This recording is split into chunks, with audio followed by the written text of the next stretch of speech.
Okay, good morning, class. We are continuing with our chapter 5. Remember that there's the test next week, Wednesday.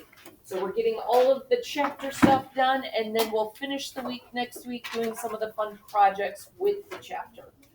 So for right now, we're getting all of the learning part done and testing, and then we will get the fun stuff in.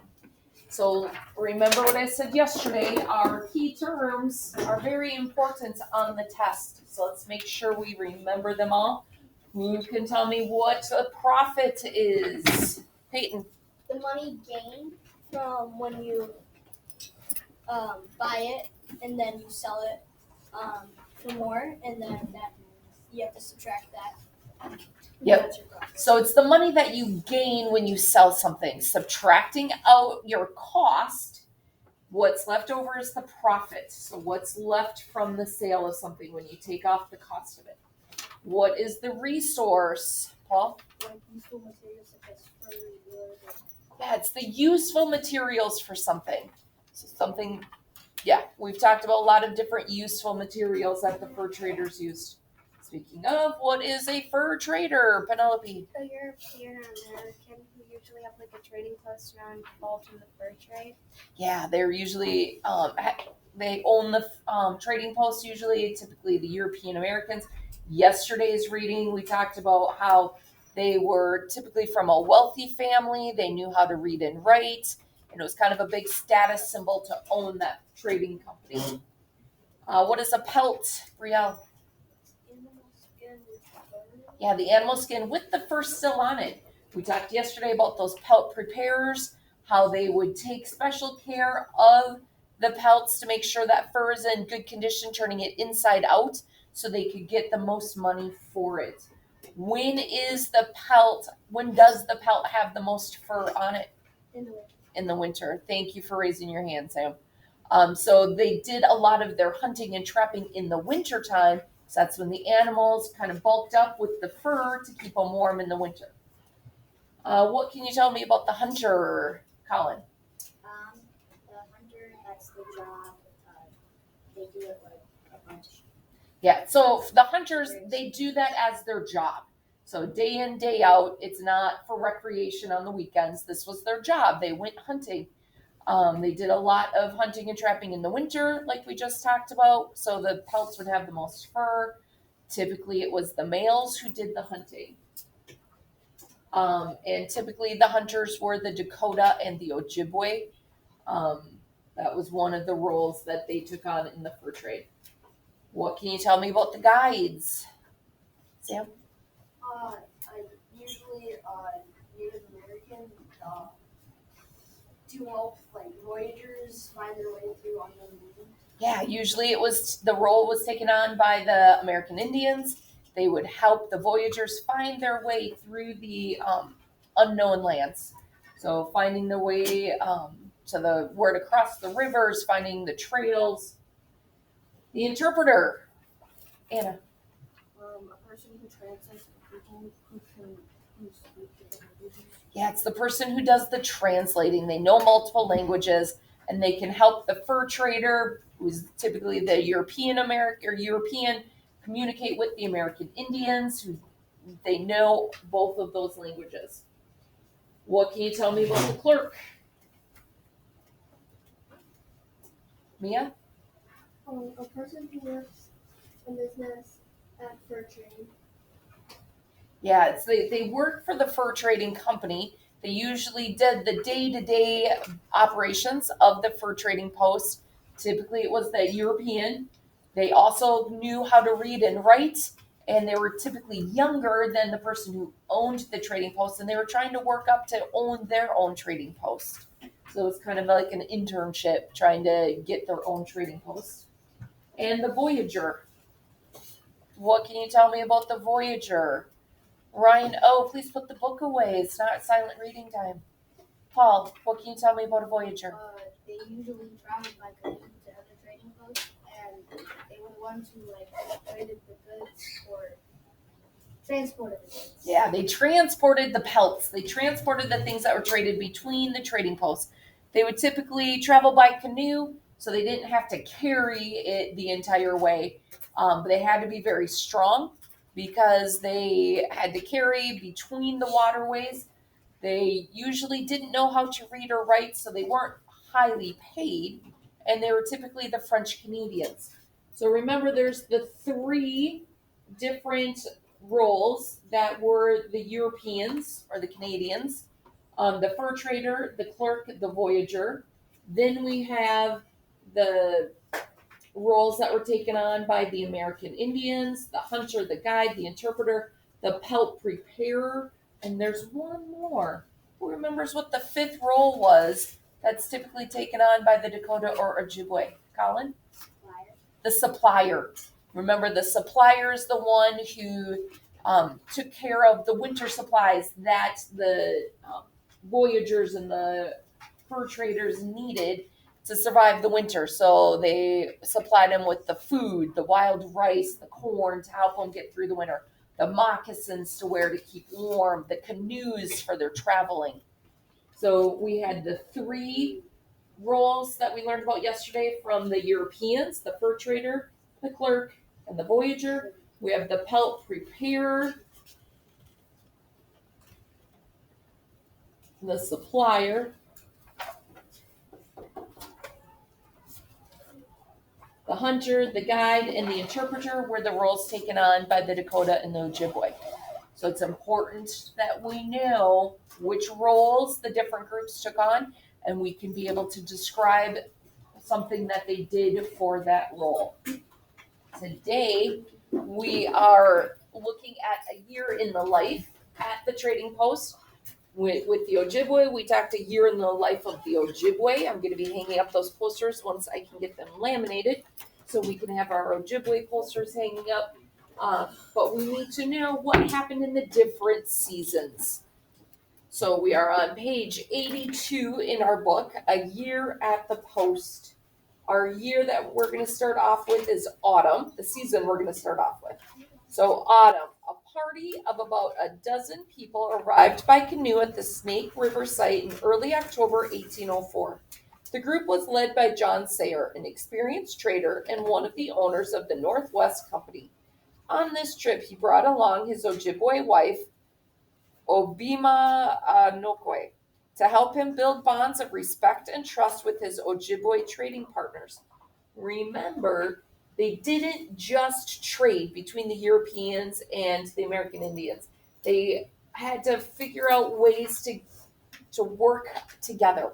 One of them was their generosity, giving gifts. Another one was what? Who remembers? Peyton? Colin?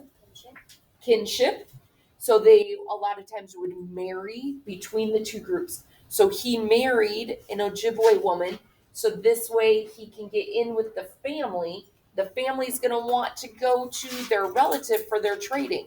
So he's building up his business and his customers. Do you remember the third one, Andrea?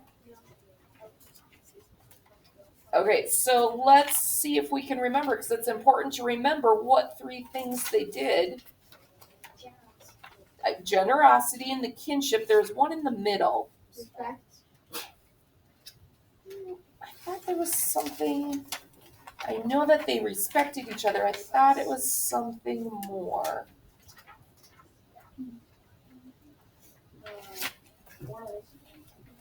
No, not the oral history. But oral history was important among the American Indians.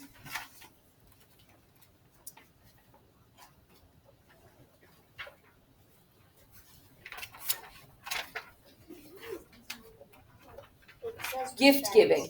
Generosity, gift giving. This is on page 79.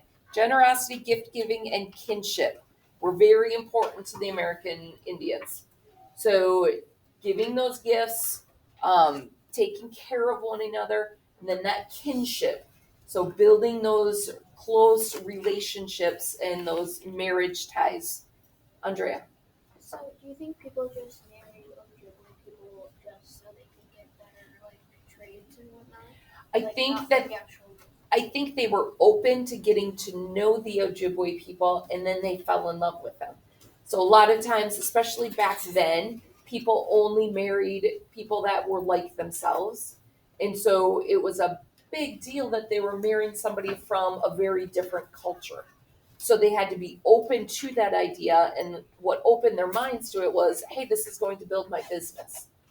Sometimes there might have been people that did it just for the profit and they really didn't care about the person. But a lot of times they did fall in love with the people that they were marrying.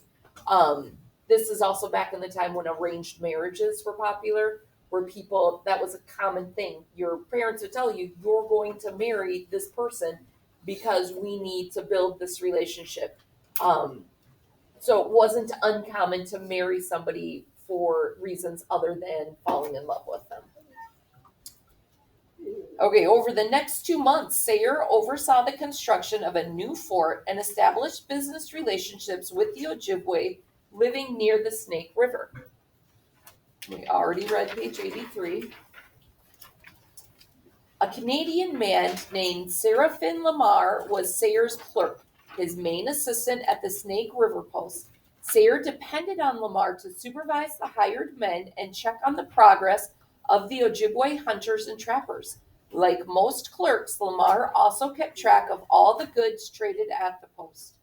Joseph Girard was one of 8 voyagers.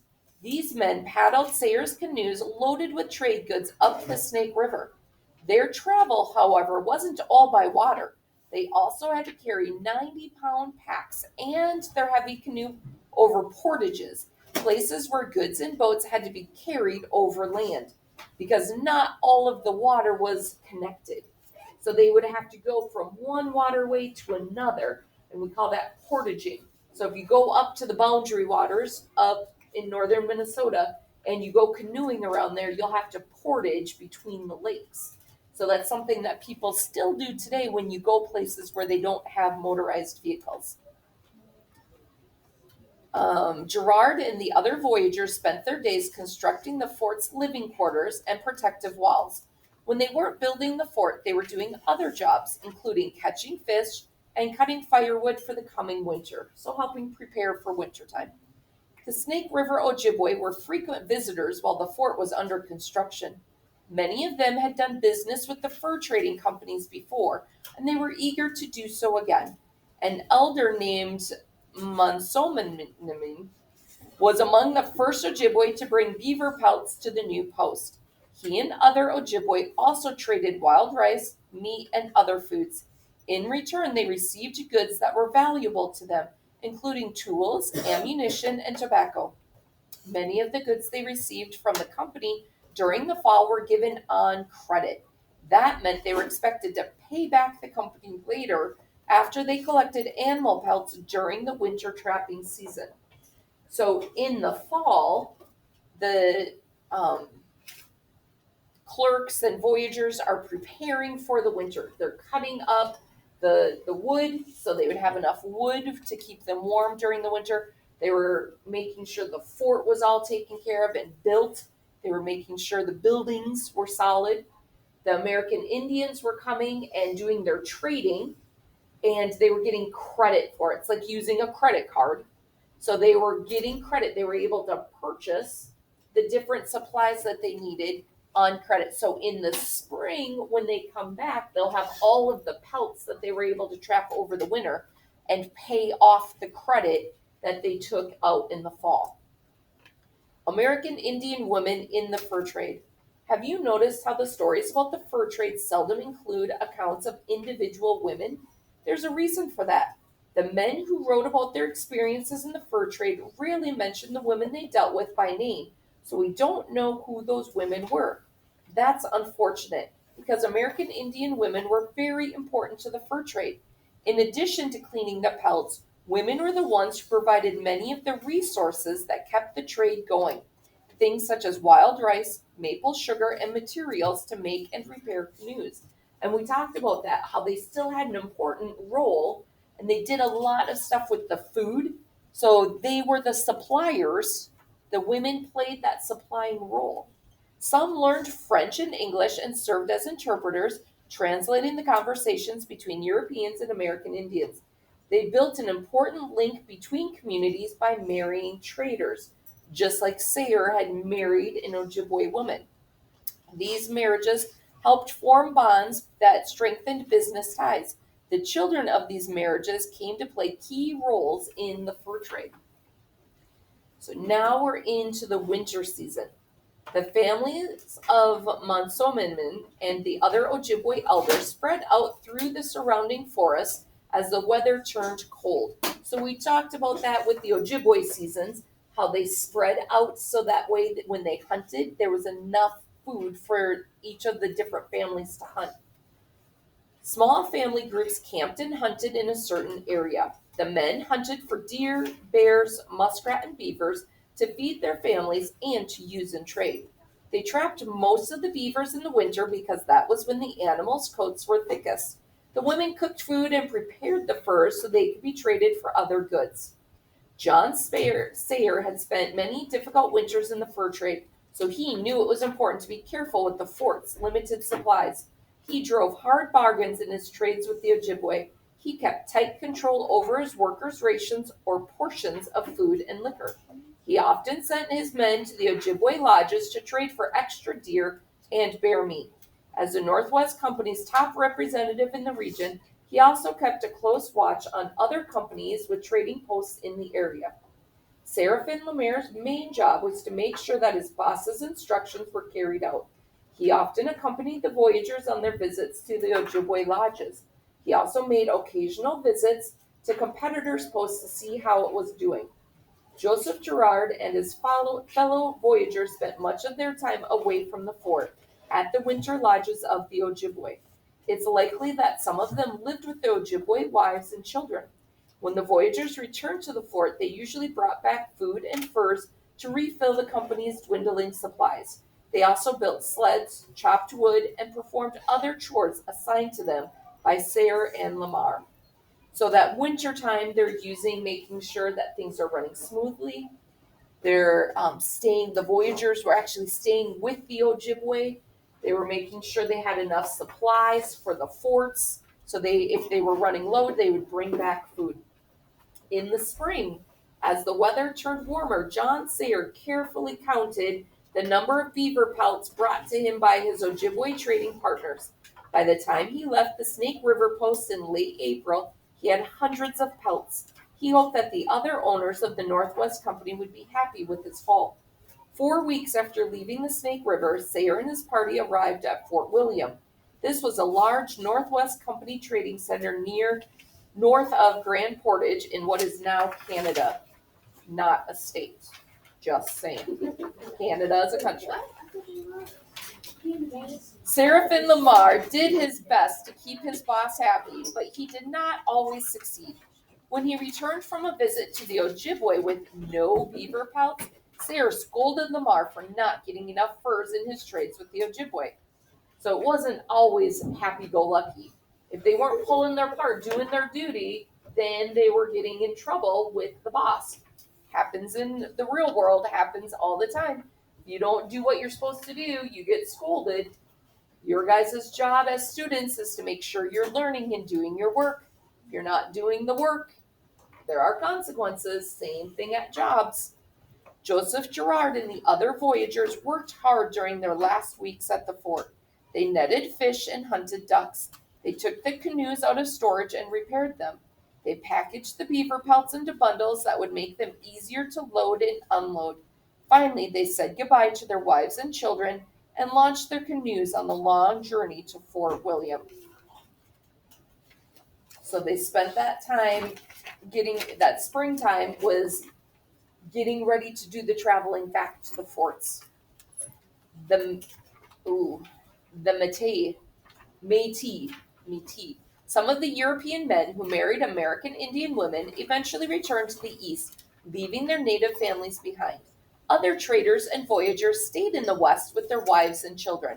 As the years passed, these mixed race, sometimes called Métis, families gathered into communities. The daughters usually married Métis men or sometimes European traders and missionaries. A few of the sons became farmers. Some were hunters or guides. Most worked in the fur trade, often as interpreters, which makes sense because they would have Europeans and American Indians marrying together, you learn both languages so they could interpret those languages. By the early 1800s, some of the Métis families had been in the trading business for more than 3 generations. Can you find elements of both American Indian and European cultures in the design of this Métis coat? So what do you think shows the American Indian culture in the coat, Andrea? Well, if you look closely, you can see like at the bottom by the hand holes or tools, there's like flowers, and like on the back part there's the British colors. Okay, so they have the decorations that the American Indians would put on. They would decorate with that. Some of the dyes that they're using could be European dyes, the coloring that they used. Colin? They've got the little hinges.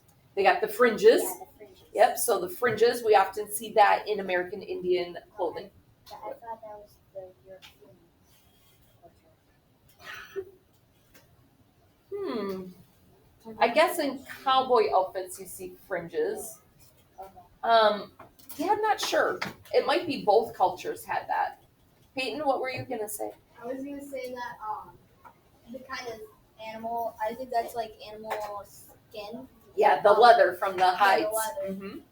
I think that's American Indian. Okay, that makes sense that the American Indians who always would do the hunting for that.